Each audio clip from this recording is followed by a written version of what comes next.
കോൺഗ്രസിന് ഒരു വലിയ മോഹമുണ്ട്. ജോസഫ് ഗ്രൂപ്പിന് വലിയ വിയോജിപ്പ് അതിനകത്തുണ്ട്. മൗൺസൊക്കെ വളരെ സജീവവും പരസ്യവുമായി ഇന്ന് അക്കാര്യത്തിലുള്ള ഡിസ്പ്ലഷർ അറിയിച്ചിട്ടുണ്ട്. പി ജോസഫ് നേരത്തെ തന്നെ പറഞ്ഞു. ഇപ്പോൾ സേനാപതി പറഞ്ഞ പോലാണെങ്കിൽ പി ജോസഫിൻ്റെ അസന്തുഷ്ടി, എതിർപ്പ് പലതവണ പറഞ്ഞിട്ടുള്ളതാണ്. ജോസ് കെ മാണി ഇന്നലത്തെ പരിപാടിയിൽ പങ്കെടുത്തില്ല എന്ന് പറയുന്നത് ഒരു വളരെ പ്രധാനപ്പെട്ട വാർത്തയായി. അതിനെ ഡെവലപ്പ് ചെയ്താണ് മാധ്യമങ്ങൾ UDF ക്യാമ്പിനെ സഹായകരമായ വിധത്തിൽ കൊണ്ടുവന്നെത്തിച്ചത്. ആ ഘട്ടത്തിൽ ജോസ് കെ മാണി വിശദീകരിക്കുന്നു. എന്നാൽ കഴിഞ്ഞ ഒരു മാസത്തിന് ഇടയിൽ പലതവണയായി ഇത്തരം ഒരു പ്രചാരണം കൊണ്ടുവന്നപ്പോൾ തന്നെ വ്യക്തമായി അദ്ദേഹം പറഞ്ഞിട്ടുണ്ട് LDF-നകത്ത്. അതാണ് ഈ പോസ്റ്റിൽ ആവർത്തിച്ച് തുടക്കത്തിൽ തന്നെ പറയുന്നത്. സേനാപതി ആദ്യം പറഞ്ഞെങ്കിലും പിന്നീട് അതിന് അദ്ദേഹം കൊടുക്കുന്നൊരു വ്യാഖ്യാനം താങ്കൾ ശ്രദ്ധിച്ചല്ലോ. ഈ കോണ്ടെക്സ്റ്റ് ശ്രീ സജീവനെ പോലൊരു ജേർണലിസ്റ്റ്, മാധ്യമപ്രവർത്തകൻ എങ്ങനെയാണ് കാണുന്നത്? ജോസ് കെ മാണിയുടെ കേരള കോൺഗ്രസ് എമ്മിൻ്റെ മാണി ഗ്രൂപ്പിൻ്റെ നിലപാട് വളരെ കൃത്യമായിട്ടും അവർ പറഞ്ഞു കഴിഞ്ഞു എന്നുള്ള കാര്യത്തിൽ സംശയമില്ല.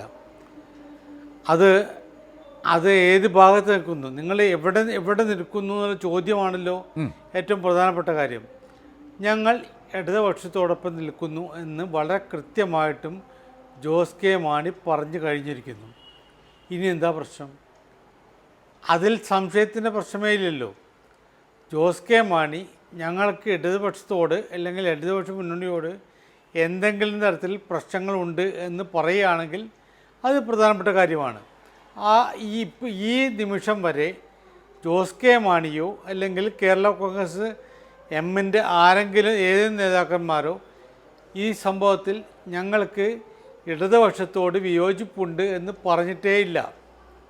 എന്ന് വെച്ചാൽ അവർ ഈ നിലപാട്, ഇടതുപക്ഷം എടുക്കുന്ന നിലപാടിനോട് പൂർണ്ണമായിട്ടും യോജിക്കുന്നു എന്നാണ് അർത്ഥം. അതുകൊണ്ട് ഞാൻ പറഞ്ഞത്. പിന്നെ പി ജെ ജോസഫ് സ്വാഭാവികമാണ്. അദ്ദേഹത്തിന് ജോസ് കെ മാണിയുടെ നിലപാടുകളെ എതിർക്കുക എന്ന് പറയുന്നത് അദ്ദേഹത്തിൻ്റെ പാർട്ടിയുടെ നിലപാടാണ്. അത് അദ്ദേഹത്തിന് എടുക്കാം, അതിനൊന്നും ഒരു കുഴപ്പമില്ല.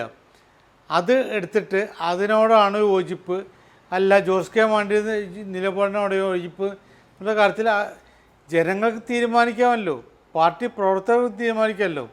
അപ്പോൾ അതാണ് ഏറ്റവും പ്രധാനപ്പെട്ട കാര്യം. ജോസ് കെ മാണി എടുത്ത നിലപാട് അതിൽ ഒരു തരത്തിലുള്ള സംശയവുമില്ല എന്ന് മാത്രമാണ് എനിക്ക് ഈ ഘട്ടത്തിൽ പറയാനുള്ളത്.